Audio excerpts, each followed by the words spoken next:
Hello and welcome. I am Ramesh Ramachandran and you're watching NewsNight on DD India, your prime-time destination for news and bespoke analysis. It's good to have you again with us. All right, on the show tonight, we focus on India's neighborhood first policy in general and India's relations with Bangladesh in particular. Now, the Prime Ministers of India and Bangladesh on Thursday held a bilateral summit in virtual mode. A number of agreements were signed on the occasion. A railway link that was disrupted in '65 was inaugurated. It's the fifth of its kind to be operationalized. So connectivity, trade, border management, security, all were discussed at the summit. Also on the show, India continues to make great strides in space. And Agriculture Minister Narendra Singh Tomar writes an open letter to farmers, reiterates the government's commitment to their welfare. Meanwhile, the Supreme Court acknowledges the right of farmers to protest, but peacefully.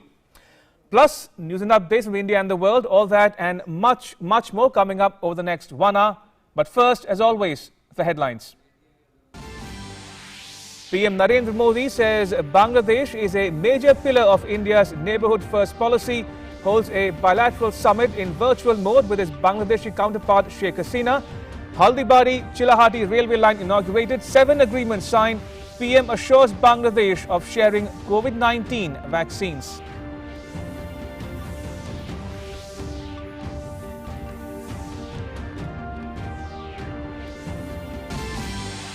Agriculture Minister Narendra Singh Tomar writes an open letter to farmers, reiterates government's commitment to farmers' welfare, reassures them on MSP, APMC and other issues, slams opposition for spreading misinformation, cautions farmers against rumours. Supreme Court says farmers have the right to protest but without inconveniencing people. Says it is thinking of an impartial independent committee to look into farmers' concerns. Says parties must talk to each other to resolve differences.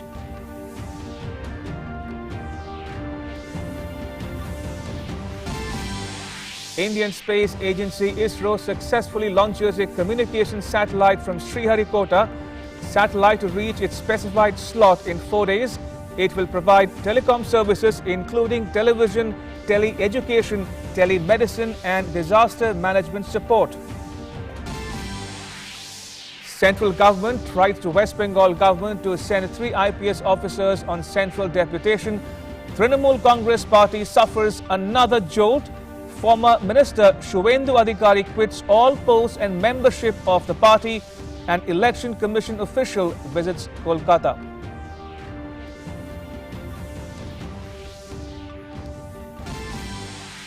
Union Minister Prakash Javadekar lashes out at Congress leader Rahul Gandhi for walking out of a parliamentary standing committee meeting. Says Gandhi remains absent and then blames the government and walks out of a meeting in protest.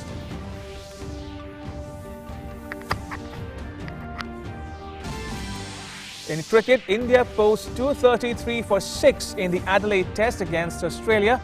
Captain Virat Kohli scored 74 runs and Cheteshwar Pujara 43.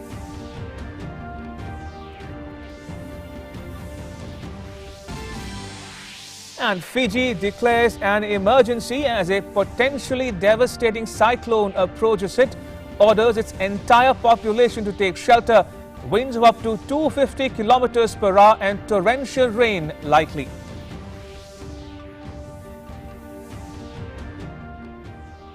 Right, let me get down straight to our cover story.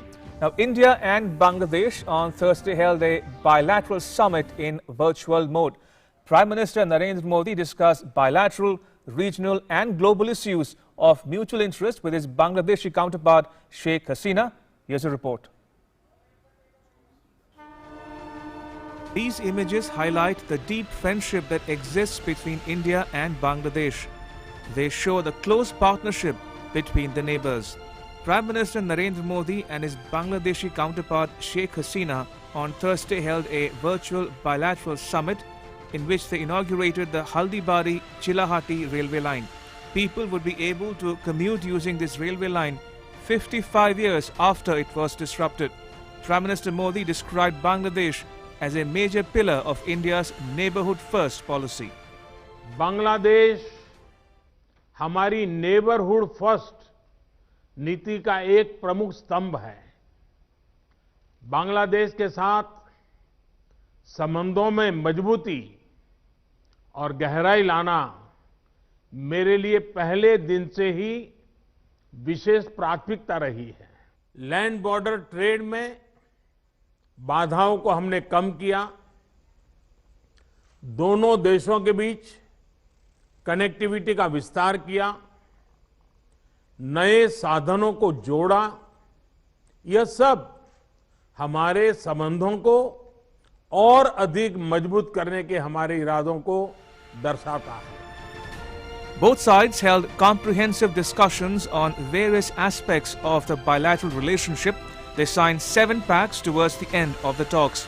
They included a framework of understanding on cooperation in the hydrocarbon sector, an MOU regarding Indian grant assistance for implementation of high-impact community development projects through local bodies and other public sector institutions, protocol on transboundary elephant conservation, MOU for supply of equipment and improvement of garbage or solid waste disposal ground at Lamchori area of Barishal City Corporation in Bangladesh, MOU on cooperation in the field of agriculture, MOU between Father of the Nation Bangabandhu Sheikh Mujibur Rahman Memorial Museum at Dhaka and the National Museum in New Delhi, and the terms of reference of India-Bangladesh CEOs Forum. Prime Minister Modi assured Bangladesh that COVID-19 vaccines will be made available to Bangladesh as and when they are produced in India. चाहे वो दवाइयां या medical equipment हो या फिर health professional के साथ काम करना हो, वैक्सीन के क्षेत्र में भी हमारे बीच अच्छा सहयोग चल रहा है। इस सिलसिले में हम आपकी आवश्यकताओं का भी विशेष ध्यान रखेंगे। The two Prime Ministers unveiled a commemorative postal stamp issued by India on the occasion of birth centenary of Bangabandhu Sheikh Mujibur Rahman. They also inaugurated a digital exhibition in honor of Mahatma Gandhi and Bangabandhu that would be mounted in India, Bangladesh, the United Nations and selected cities worldwide. यह मेरे लिए गर्व की बात है कि आज आपके साथ बंगबंधु के सम्मान में एक डाक टिकट का विमोचन और बापू और बंगबंधु के ऊपर एक डिजिटल प्रदर्शनी का उद्घाटन करने का मौका मिल रहा है। मैं आशा करता हूं कि बापू और बंगबंधु की प्रदर्शनी हमारे युवाओं को प्रेरणा देगी। इसमें एक विशेष सेक्शन कस्तूरबा गांधी जी और पूजनीय बोंगो माता जी को भी डेडिकेट किया गया है। Prime Minister Sheikh Hasina said India was a true friend. She praised Prime Minister Modi's leadership in the fight against COVID-19. I must commend you, Excellency, for the manner in which your government has countered COVID-19 in one of the world's most affected and populated zones. Apart from your healthcare packages, the economic packages introduced under your initiative of Atmanirbhar Bharat is admirable. We believe India will play an even more important role in the global economy through your policies taken. Both sides recognize that terrorism remains a threat to global peace and security. They reiterated their strong commitment to eliminating terrorism in all its forms and manifestations. Bangladesh expressed keen interest in the ongoing India-Myanmar-Thailand trilateral highway project. With Sudhakar Das in New Delhi, NewsNight Desk, DD India. Right, so towards the end of that bilateral summit, both sides issued a joint statement. Let me walk you through the big takeaways from that joint statement between India and Bangladesh. The first slide, India offers Bangladesh collaboration in therapeutics and partnership in vaccine production. Next up, Filming of a biopic on Bangabandhu by Indian film director Shyam Benegal to commence next month, that's January 2021. And in 2021, India and Bangladesh will jointly organize activities to commemorate the 50th anniversary of the 1971 Liberation War and establishment of diplomatic relations. Right, next slide. India and Bangladesh agreed to complete fencing at the border beginning from the Tripura-Bangladesh sector. New Delhi and Dhaka agreed to conclude an MOU on disaster management collaboration as well, and both sides to conclude ongoing joint study on a comprehensive economic partnership agreement. Next up, both sides agreed to operationalize the BBIN Motor Vehicles Agreement by signing an MOU among Bangladesh, India and Nepal. Now, if you're wondering what the other B in BBIN stands for, that stands for Bhutan, which will not join the BBIN for now.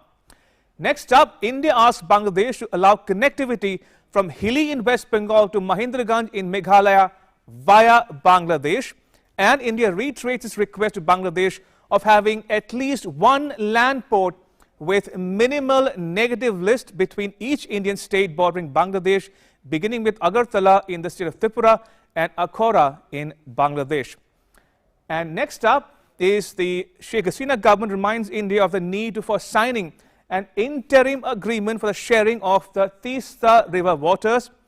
Both sides recognize the need for an early conclusion of framework of interim agreement on sharing of waters of 6 rivers, 6 joint rivers, Manu, Muhuri, Kovai, Gumti, Dharla and Dudhkumar. And New Delhi and Dhaka want to quickly implement the India-Bangladesh Friendship Pipeline and the Moitri Super Thermal Power Project as well. And Bangladesh will be the chair of the Indian Ocean Rim Association, the IORA, next year.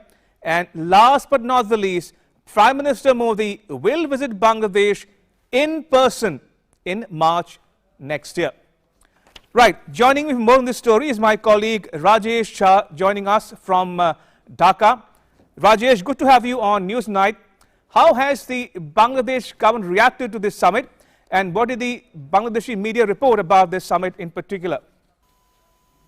The Bangladesh government has reacted very favorably to the summit meeting. In fact, they have been looking forward to the meeting eagerly, and there have been a few press conferences by the Foreign Minister of Bangladesh, and they have expressed satisfaction over most of the issues that are outstanding between India and Bangladesh. Right. They have reiterated, as Prime Minister Sheikh Hasina herself reiterated, that relations between India and Bangladesh are go much beyond the usual. It's a relation of mutual sacrifice.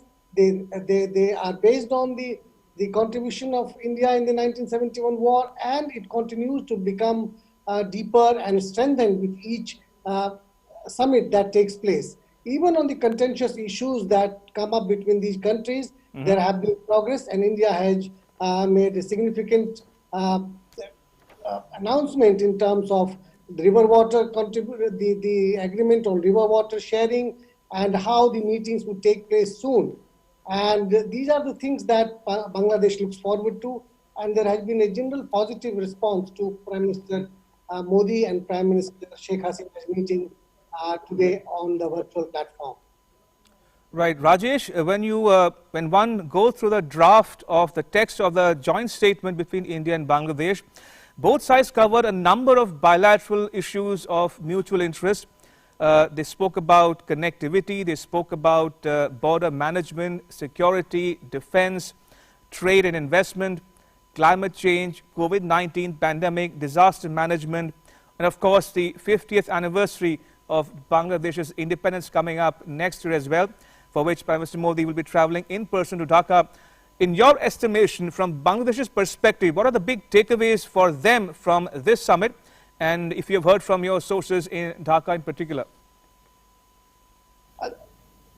The entire gamut of relations between Bangladesh and India has been taken into the discussion. And if you look at the range of issues that had been discussed during this meeting and the bilateral statement, the joint statement that has been issued, it clearly brings out that the relations are in all respects very deep, and they are strong. In fact, if you look at the multilateral cooperation also between the two countries, Bangladesh has expressed its willingness for joining the Myanmar, India, Thailand road project. Right. It expressed its willingness to join the BRICS Bank and several other things. In fact, as I told you, even on the issues like the river water sharing, which is an important issue between India and Bangladesh, there has been a strong reassurance from India that this would be taken forward with the meetings proposed to be held very soon between the two respective agencies which are dealing with developing a framework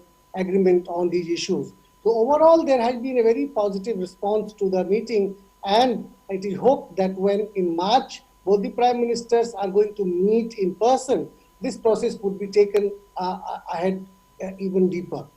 Absolutely. So a positive response from Dhaka to the bilateral summit between India and Bangladesh. Rajesh, thank you for joining us on NewsNight. That was my colleague Rajesh Jha reporting from Dhaka. Right, time for a very short break. Keep watching NewsNight. Don't go anywhere. As the day unfolds and news and events take shape, we get you complete coverage of every news breaking in, tracking new developments as they happen. Midday Prime English, Monday to Friday, 2 p.m. on DD News and DD India.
Welcome back. You're watching NewsNight on DD India.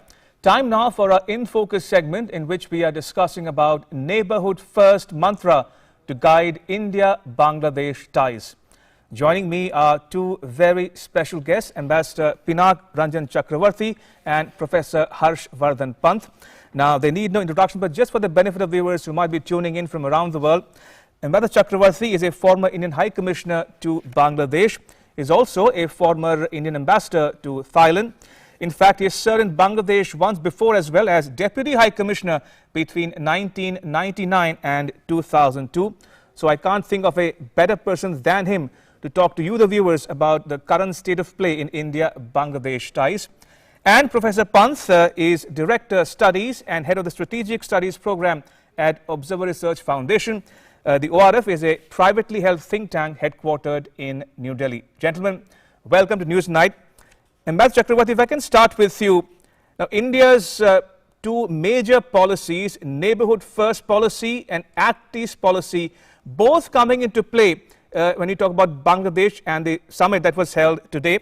And since you have also served in Thailand, may I ask you another question about how Bangladesh wants to join the India-Thailand-Myanmar trilateral highway as well. So, your thoughts on the big takeaways from this summit?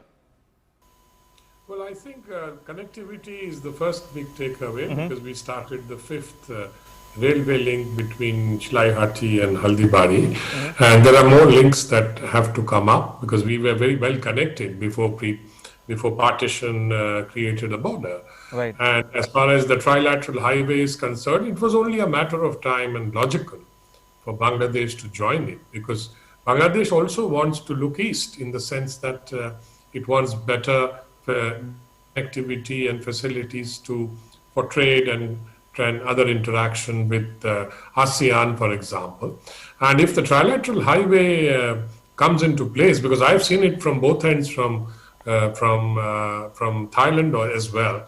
And then we have a very good connectivity then right up to Vietnam. So I think that those are very important connectivities, good for trade, for business. We have to, of course, work on the software part of it as to how to manage the border, how to create the ambience and the logistics for this kind of trade. So I think that is a big the connectivity has been a big takeaway. Of course, the others are more symbolic. I mean, honoring Bangabandhu and then having a stamp and things like that.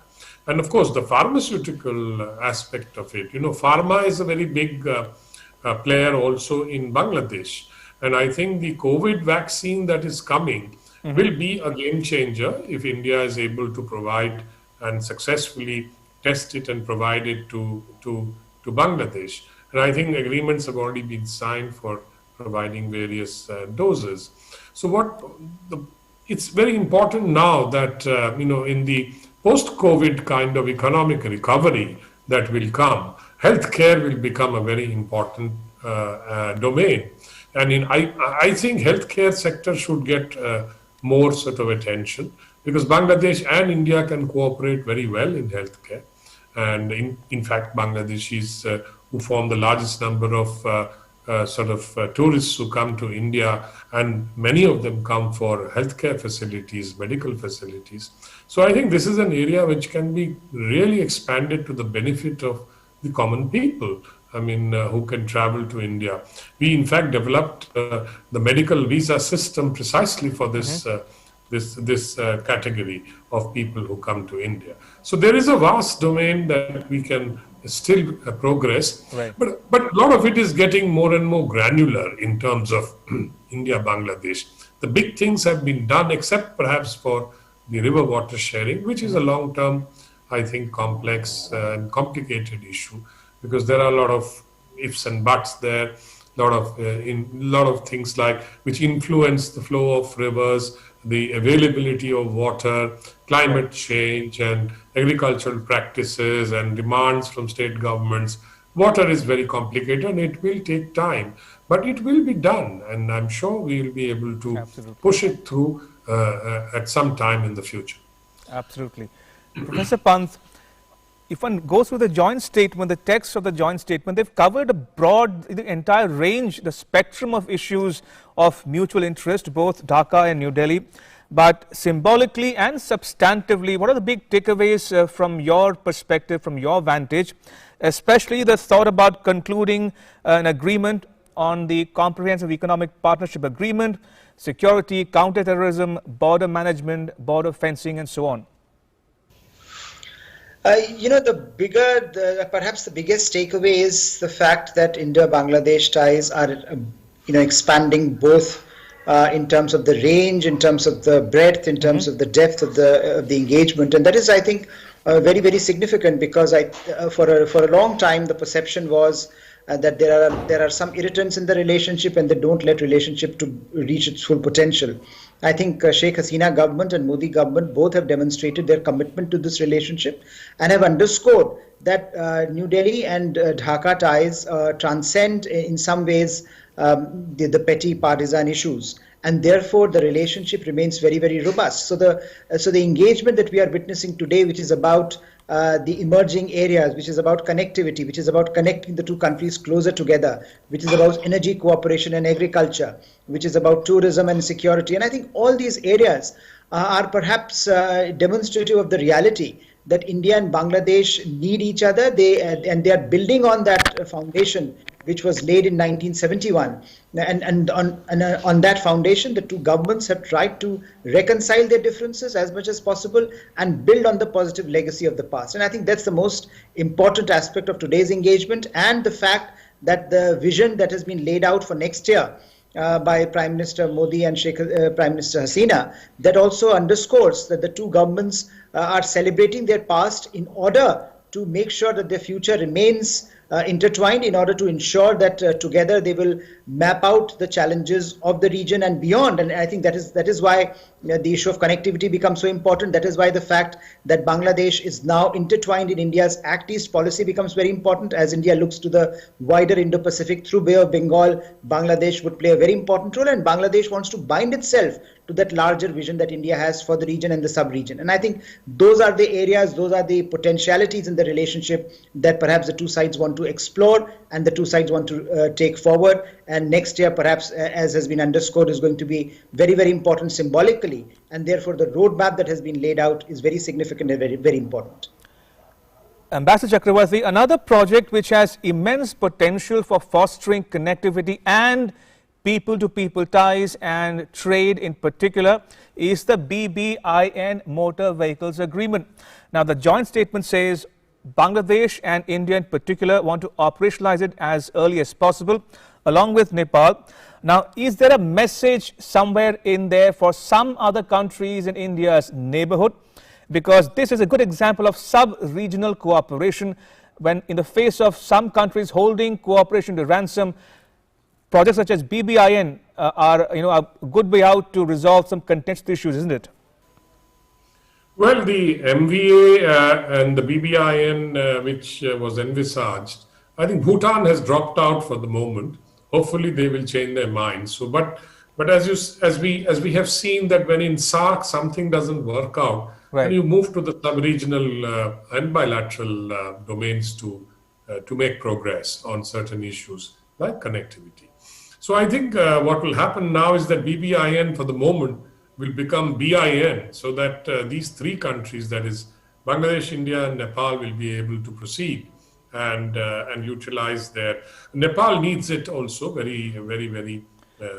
Ambassador, just to inform our viewers, now this project or this idea was mooted by Prime Minister Modi when he attended the SAARC summit soon after coming to power, but ironically and disappointingly it was rejected or vetoed by one particular country in our neighborhood. So there is a message somewhere in it for that particular country as well, that no matter what or how you behave, other countries will carry on with their cooperation project, notwithstanding that one country's obstinacy, some would call it.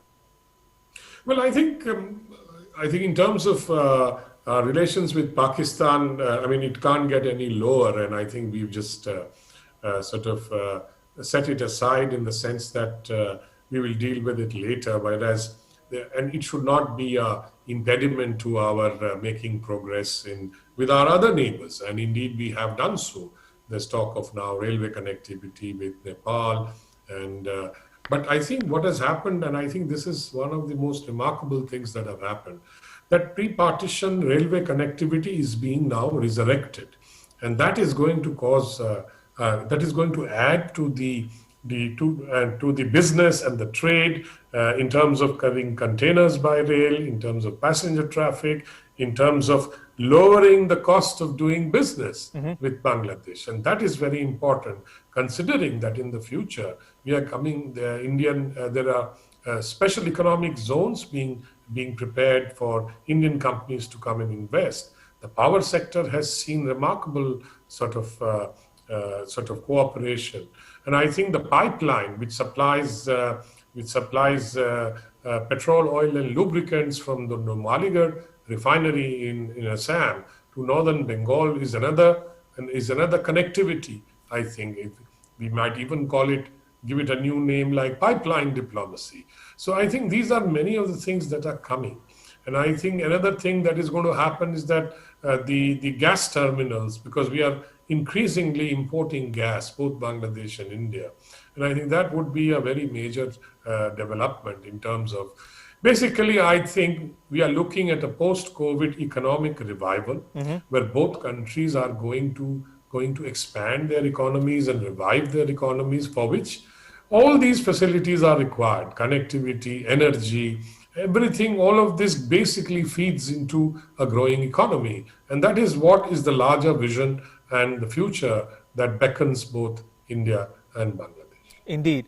Professor Pant, recently we saw the Chinese Defense Minister make a swing by South Asia.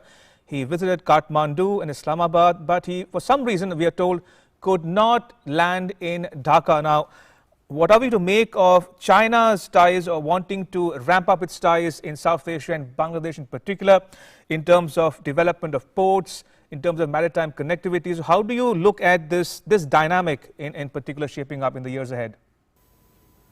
Well, China, much like in other parts of the world, has been trying to make forays into South Asia. In some cases, in some countries with great success, like Pakistan. In other countries with relatively less success, as we have seen in the recent past, for example. But that aspect of Chinese foreign policy activism will continue. They will try to enter into South Asia in much bigger ways than they are already present. They will try to keep on thinking about restricting India's space for maneuver in South Asia and Indian Ocean region. And I think what India is doing presently is trying to map out a response to that challenge by building ties with countries in its neighborhood. Neighborhood First initiative is geared towards it. And in particular, I think what India has done in recent past is to shift this focus from west to east.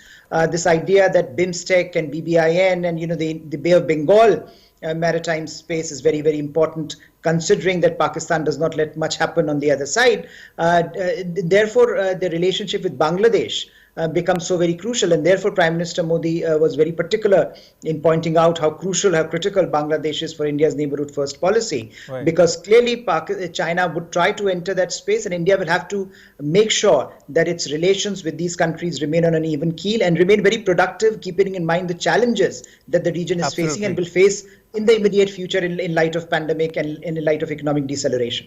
Ambassador Chakravarti, may I ask you one quick question before we wrap up this discussion?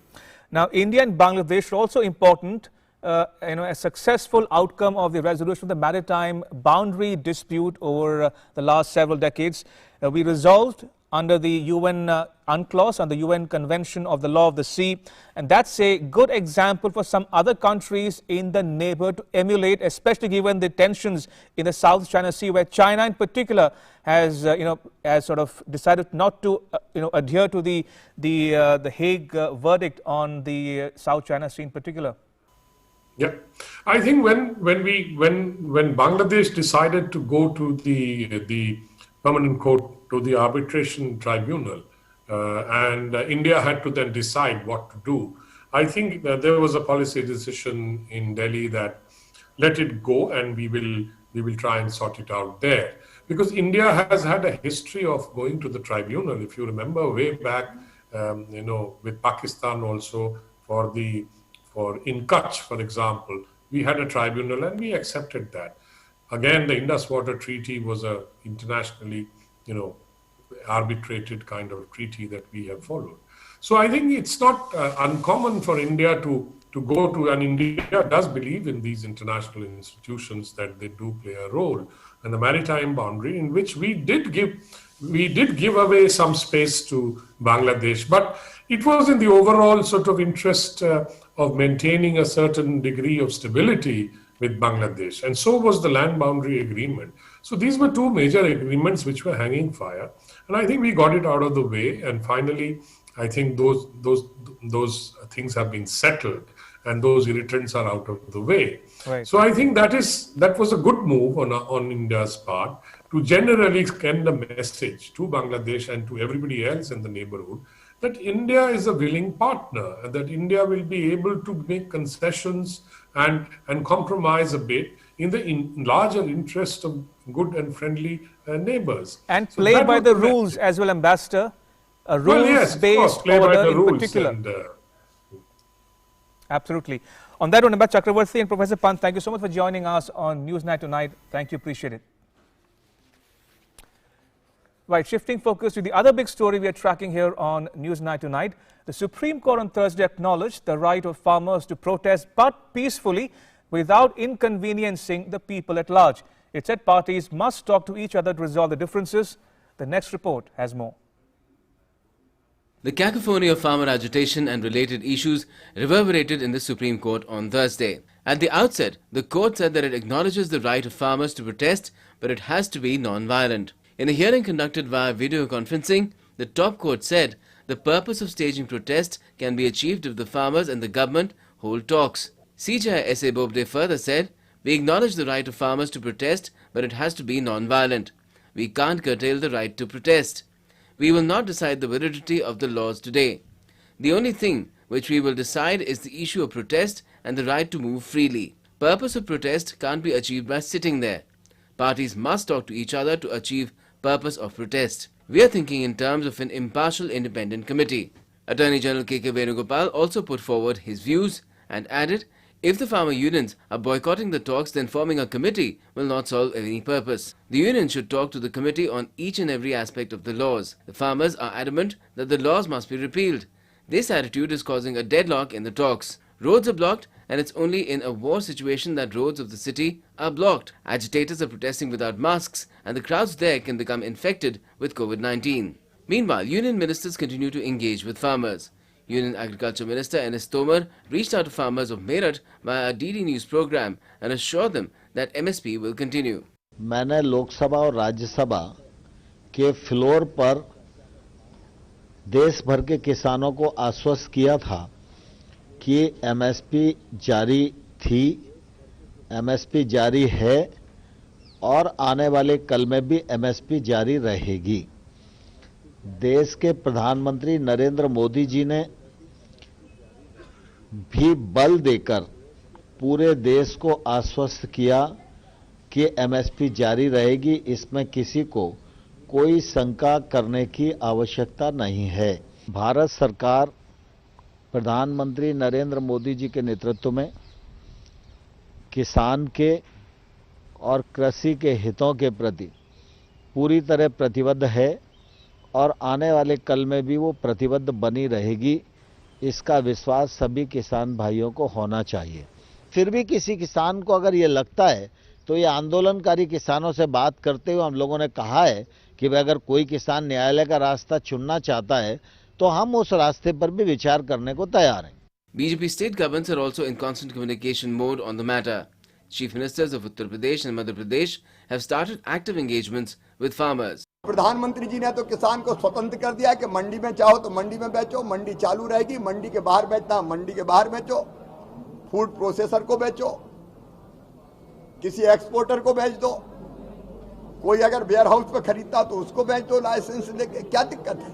जहां किसान को सही दाम मिलेगा वो खेत पे बेचेगा, वो खलिहान में बेचेगा, वो घर पे बेचेगा, वो मंडी में बेचेगा, किसी को आपत्ति क्या? यही तो लोगों को बुरा लग रहा है। जो लोग आज गुमराह कर रहे हैं उन लोगों को यही बुरा लग रहा है कि वास्तव में किसानों के लिए नई नई चीजें क्यों, लेकिन विपक्ष है कि जब कोई मुद्दा नहीं बचा तो एक झूठ को बार बार झूठ बोल करके गुमराह करने का प्रयास कर रहा है। Meanwhile, the centre has published a booklet on the Modi government's contributions for farmers' cause. Printed in Hindi, English and Punjabi, the booklet will be distributed to farmers in all parts of the country. Union Minister Prakash Javadekar said that the government has put forward its viewpoint on many issues raised by farmers in the booklet. Neem coating urea से लेकर फसल बीमा योजना से लेकर किसान सम्मान निधि से लेकर एमएसपी में जो कॉस्ट प्लस 50% का ऐतिहासिक फैसला किया, ये सब निर्णय उसमें है और मुझे विश्वास है ये अभी लोग बहुत ये सरकारी किताब अच्छी उसको लोग मांग रहे हैं और हम भी सब ज़्यादा से ज़्यादा लोगों तक पहुंचेंगे। The situation remains the same on Delhi's borders. The only change being the increase in the cold, with winds increasing the difficult conditions for the farmers who've been unwavering in their demand so far. With Vikas Arthi from Delhi, Arendra in Meerut and Aditya in Bhopal, NewsNight Desk, DD India. And Agriculture Minister Narendra Singh Tomar has written an open letter to farmers who have been agitating against new farm acts for 22 days now. The letter reiterates government's commitment to ensuring farmers' welfare. It lists steps taken by the government in the last 6 years in this regard. The minister sought to allay farmers' apprehensions, 8 in particular. Now they are: government is ready to give a written assurance on MSP, says the minister. States may be allowed to tax private markets outside the APMC. He also says farmer will have the option to move court to resolve any disputes. States shall also have the right to register agricultural agreements. He says no one can take over the land of the farmer because the laws do not allow transfer, sale, lease or mortgage of any kind of land under any circumstance.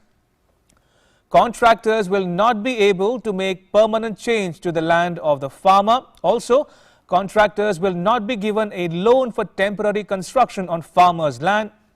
And whatever be the situation, the law does not allow seizure of a farmer's land. The minister has also stamped the opposition parties and vested interests for misleading the farmers and creating a fear psychosis in them about certain issues which he says have been clarified time and again by the government. The letter reads, I quote, "It's the misfortune of the nation that today people who describe themselves as neutral and consider themselves as intellectuals are shamelessly exactly speaking the opposite of what they said earlier." He says, how can the Congress, which sat on the Swaminathan Committee report for 8 years, can be a well-wisher of the farmers, he asks. He says the Aam Aadmi Party during the Punjab Assembly election said in its manifesto that the farmer should be allowed to sell produce outside the market too. Why then is the same party now doing a U-turn? Next up, he says, the Huda committee had talked about agrarian reforms. Senior leaders of the Akali Dal were also in that committee. Then, today, why are they speaking in different voices? He also says, farmer organizations that were supporting these reforms still 2 or 3 months ago were congratulating the government. Why have they now suddenly started protesting? He said it's our responsibility to remove doubts. That's why we are trying to find a solution with the agitating farmers. But you also have to be careful now that such people are also involved in this movement whose motive is not farmer welfare. And the ideology of these people who are misleading the farmer was not with the nation during the 1962 war. Today, these people are speaking the same language of 1962. And PM Modi took to Twitter to urge farmers across the nation to read the letter written by Agriculture Minister N.S. Tomar. He tweeted, I quote, Agriculture Minister Narendra Singh Tomar has expressed his feelings by writing a letter to farmer brothers and sisters. He has tried to initiate a polite dialogue. I request all the farmers to read it. My appeal to the countrymen to spread the message to as many people as possible. Unquote.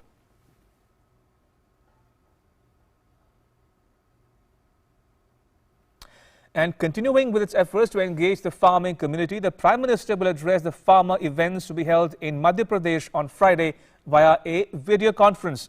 The BJP tweeted to inform, and I quote, PM Narendra Modi will address farmer conferences to be held in Madhya Pradesh on 18th December through video conferencing. Unquote.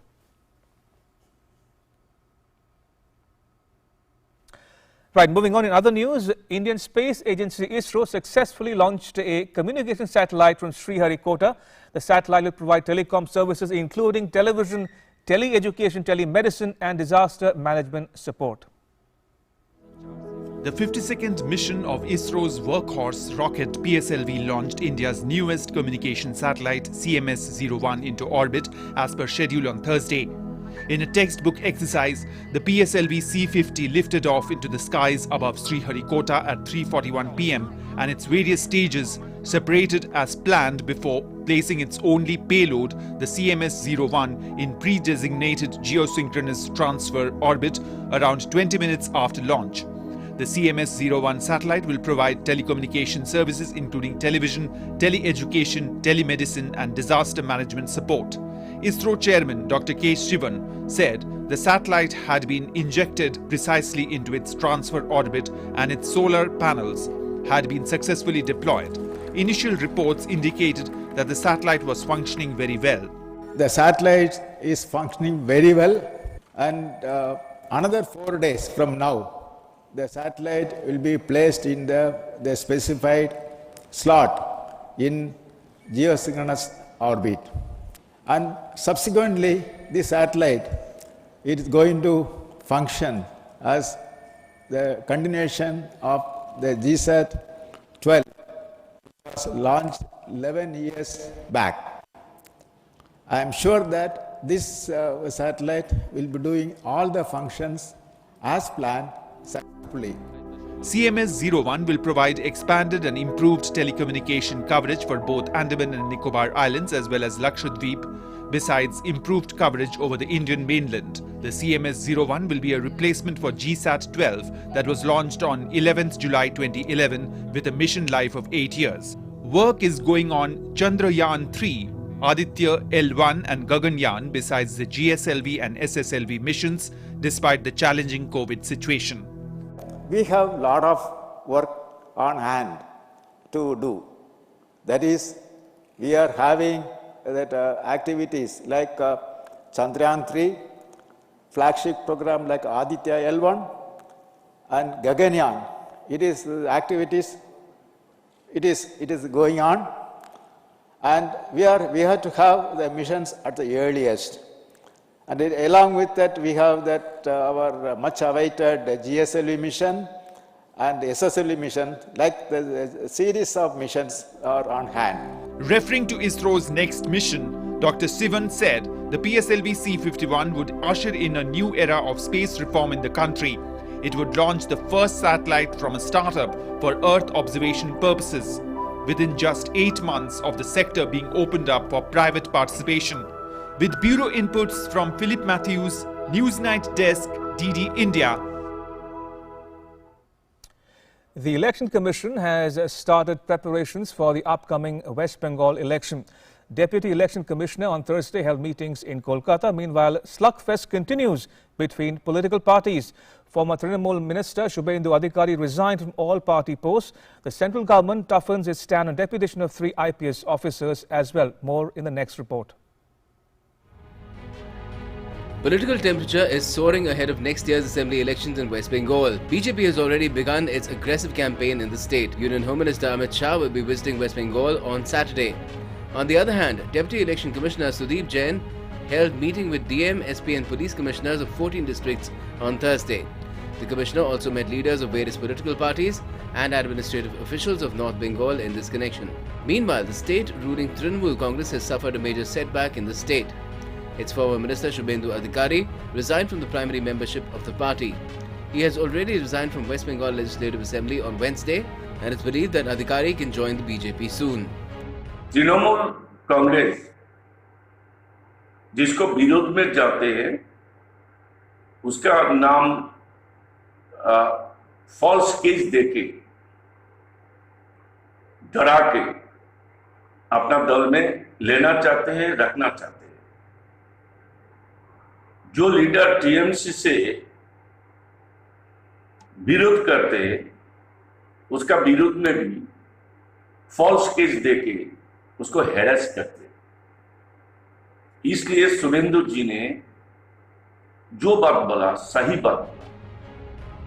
At the same time, the centre and state governments are at loggerheads on deputation of 3 IPS officers of West Bengal cadre to the centre. The centre has sent a fresh missive to the West Bengal government on Thursday, asking it to immediately relieve 3 IPS officers who have been sought for central deputation. The MHA has written to the West Bengal government, citing Rule 6.1 of the IPS cadre rules, clarifying that in the event of a dispute between the centre and the state, the decision of the centre is to prevail. The centre had last week written a letter to the state to send 3 officers on central deputation. All of them have already been given new assignments. Bholanath Pandey is given the post of SP in PPRD. Praveen Tripathi has been appointed as DIG in SSB, while Rajiv Mishra is deputed as IG of ITBP. After West Bengal government conveyed to the centre that it would not spare the 3 IPS officers, the centre has written a fresh letter asking the state to immediately relieve the 3 officials. Further, taking suo motu action in the JP Nadda attack case, MHA directed 3 IPS officers to join the central deputation for alleged dereliction of duty. These 3 IPS officers were responsible for the security of BJP chief during his 2-day visit. It's clear from the recent developments in the state that it will face major political slugfest in days to come. NewsNight Desk with Kolkata Bureau, DD India.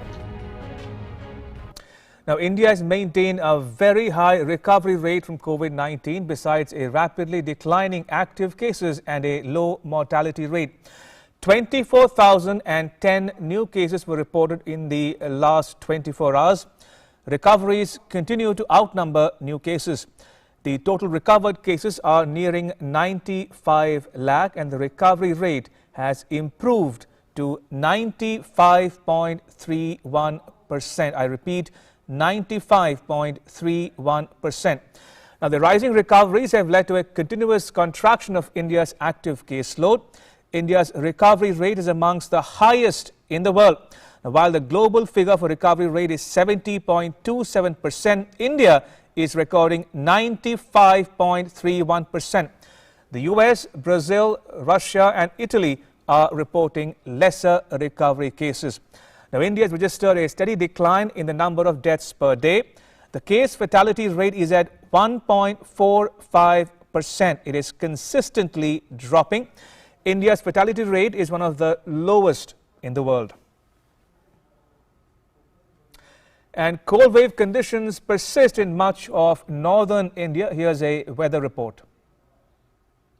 North India is in the grip of intense cold wave. Several parts of North India saw biting cold on Thursday and several states were enveloped in a thick blanket of fog. Due to snowfall in the hills, entire North India is in the grip of intense cold wave. Biting cold is witnessed in Delhi NCR and the cold is felt for the whole day. Cold has broken a one-decade-old record. After clear skies and little sunshine in Delhi, most areas were hovering to 5 degrees Celsius temperature. Minimum temperature in Delhi was recorded at 4.6 degrees Celsius, which is 3 degrees below normal, and maximum temperature was recorded at 15.2 degrees Celsius, 7 degrees below normal. देखिए ठंड तो हर साल आती है पर इस बार थोड़ा ज्यादा हो रहा है हवा भी चल रही खूब हवा से ठंड ज्यादा बढ़ गई है Met Office predicts that cold wave will continue for some more days in North India and in the next 2 days there is no respite from icy winds. According to the Met Department, cold wave will continue for 2 days and after that there may be some respite. The cold day is likely to slightly intensify tomorrow and day after tomorrow, and after that since next western disturbance is going to affect northwest India, under its influence the temperature is likely to rise by 3 to 4 degrees. So from 20th onward we are expecting some relief from such cold conditions. Haryana, Chandigarh and northwest Rajasthan is also in the grip of cold wave. The only hill station in Rajasthan, Mount Abu, is also in the grip of intense cold. The place is reeling under cold winds in the evening and morning time. The plain areas of Mount Abu were enveloped in dense fog. Continuous snowfall is going on in the higher reaches of Himachal, Uttarakhand and Jammu and Kashmir. And so there is no respite from cold wave at several places despite some sunshine. Mercury is plummeting continuously in Jammu and Kashmir. Srinagar with -6.4 and Jammu with 3 degrees Celsius witnessed the coldest night of this season. While Dras in Ladakh recorded -26.5 degrees Celsius, Met Department said that Dras saw coldest weather and Leh in Ladakh recorded -15 degrees Celsius. With Tapas Bhattacharya in Delhi, NewsNight Desk, DD India. Moving on, Union Minister Prakash Javadekar has slammed Congress leader Rahul Gandhi for his walkout from the defence-related Parliamentary Standing Committee. He said first Rahul Gandhi was not present at the meeting and then he will question and insult the constitutional institutions. Javadekar condemned this stand by Rahul Gandhi. Rahul Gandhi कल रक्षा विषयक स्थायी समिति के बैठक से walkout कर गए। उनका कहना था कि महत्वपूर्ण विषयों के बदले छोटे छोटे विषय क्यों लिए जा रहे हैं। ये पहले अनुपस्थित रहेंगे, अपना जो एजेंडा चाहते हैं वो बताएंगे नहीं और फिर अचानक 14 में से 2 ही बैठकों में आएंगे और बैठकों में आकर फिर ये कहेंगे कि महत्वपूर्ण विषयों की चर्चा नहीं हो रही है। ये सांसदीय प्रणाली को और संवैधानिक संस्थाओं का अपमान है। ये संवैधानिक संस्थाओं के लिए जिस तरह से उन्होंने काम किया है उसका ये परिचायक है और जब पहले ऑर्डिनेंस फाड़ा था वो भी इसी का उदाहरण एक है और इसलिए हम इस रवैये की भर्त्सना करते हैं और राहुल गांधी को संवैधानिक संस्थाओं का आदर करने सीखना चाहिए, नहीं तो लोकतंत्र में उनकी भूमिका और नगण्य होती जाएगी।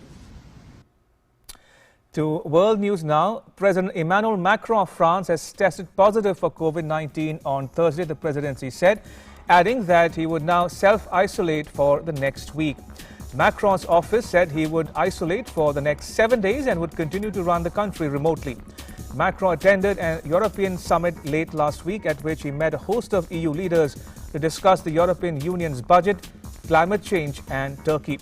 The French president is one of several heads of state and government around the world who have contracted COVID-19, including UK Prime Minister Boris Johnson and US President Donald Trump.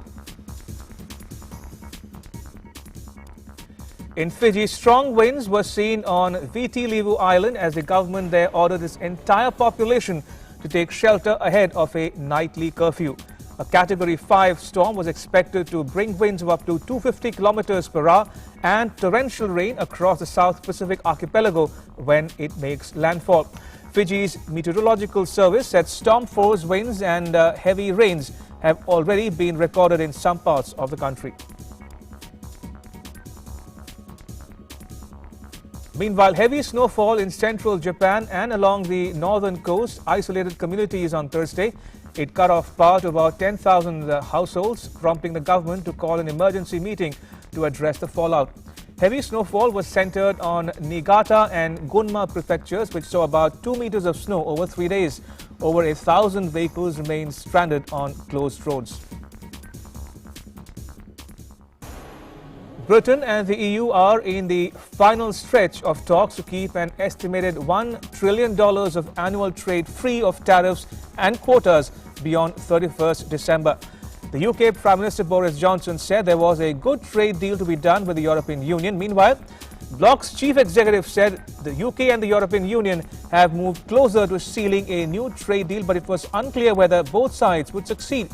But European Commission President Ursula von der Leyen reassured that there is hope for agreement, although with a narrow path. She said discussions across about access to UK fishing waters for EU vessels were still very difficult. The UK formally left the EU on 31st January, but has been in a transition period since then under which rules on trade, travel and business remain unchanged.